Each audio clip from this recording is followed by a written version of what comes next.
grand final, the 16 elimination final there? In what regards, mate? Just, I think they were probably two of your poorer performances for the team as a whole. Yep. Not talking about you individually. No, yeah, that's right. The team as a whole didn't really front up in a manner that you would have wanted them to. Well, you always want to be able to put your best foot forward and play well, and it's probably fair to say even this year we've probably just been a bit inconsistent, what Simo touched on. So when you play footy, you want to play finals, which you're managing to do, and you want to be able to play well. So yeah, we haven't been able to do that well the past two games, but I just think that you just can't worry about that. You just got to go out and play what's in front of you. So for sure, guys over the period of their career in the last couple of years have learnt about that.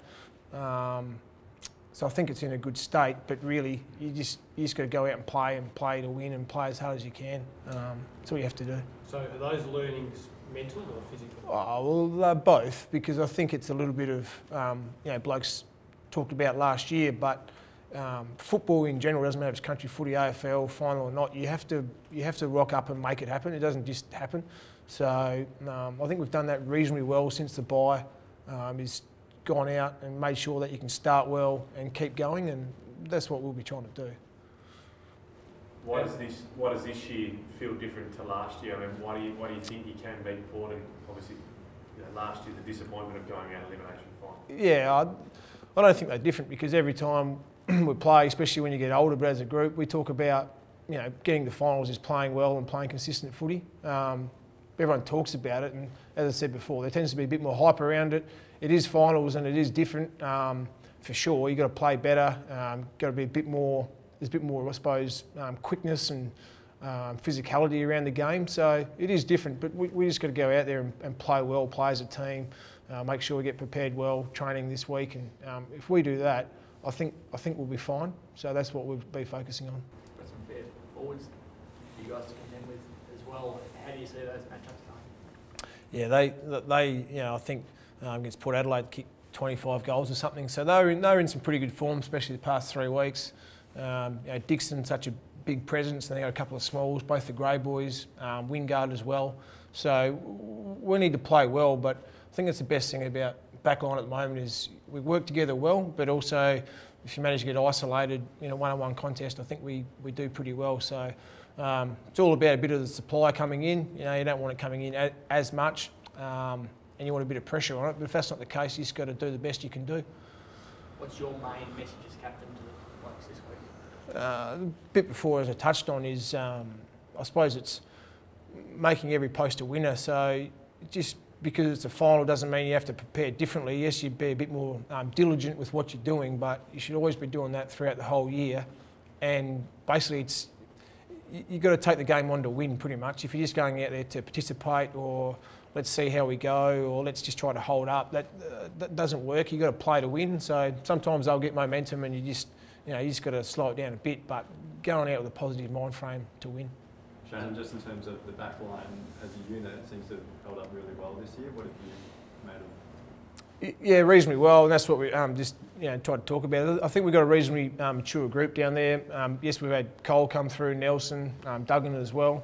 So I think blokes understand their football quite well now, and where they fit into the team, but also the back line. So that's what good teams do, is they play together for a fair period of time, and we've managed to do that. So yeah, it's going all right, but we need to make sure we keep doing that next week and the week after. Marking power, how much of a weapon is that?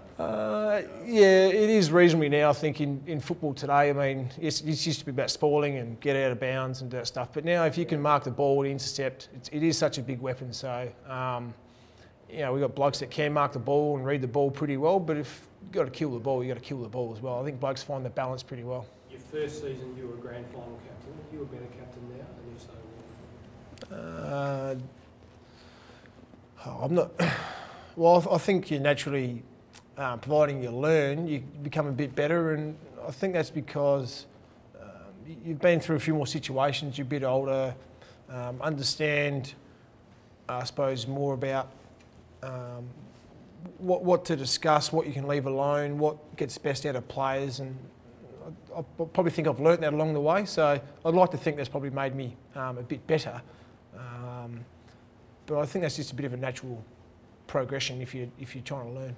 Were you a vocal captain in your first year, and are you more or less vocal now? Don't know. I think I just really want, if something needs to be said, for sure I'll say it. I think over the period of time, you need to sometimes address things, you need to talk and make sure players are understanding what's needed, but you also need to let them learn for themselves a bit all the time. If you keep telling them what to do all the time, I don't think they learn. So I'm not an overly vocal bloke, but it's one of those things that if you don't have anything, you know, that's not overly important, you don't need to touch on it all the time. So I just try to make sure that when you talk, it's sense and what's needed to be, and you keep it pretty basic for the blokes. Adam, he's understated rather than overstated, I think it's fair to say. What sort of captain is he in your eyes, and what sort of leader has he been? Yeah, well, to answer the question about has he improved, I think you just got to look at the on-field performances to begin with, and I think it's been a very undervalued year in terms of what he's produced as a player, and that's a true reflection. Good captains play well and play well consistently. So we've been really, really pleased with Shannon's on-field performance, and I think that's complemented off-field as well. He's 30 today, in case you didn't know, and his experience now and the way he imparts his knowledge on his teammates is it's his way, and he's highly respected and rated within the four walls.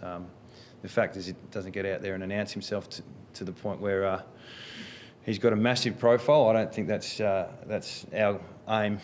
It's to lead really well within the club and represent the club as best you can on and off the field, and I think he's done that really well. I think in this room a few weeks ago you talked about transition. Do you expect, whatever you do in this final series, do you expect yourself to be, or your team to be as close or closer or further away next year? Oh, we're excited about the future. Our profile, like I've said, it will change. You know, I think we're the oldest list in the competition, and that'll change dramatically in the next 12 weeks. But let's worry about that after the season. We still think we're very, very much alive in this competition, which last year and the Bulldogs and their own journey, we're looking to create our own ourselves. But we're not going to look past Port Adelaide. But list management will take care of itself in a few weeks' time.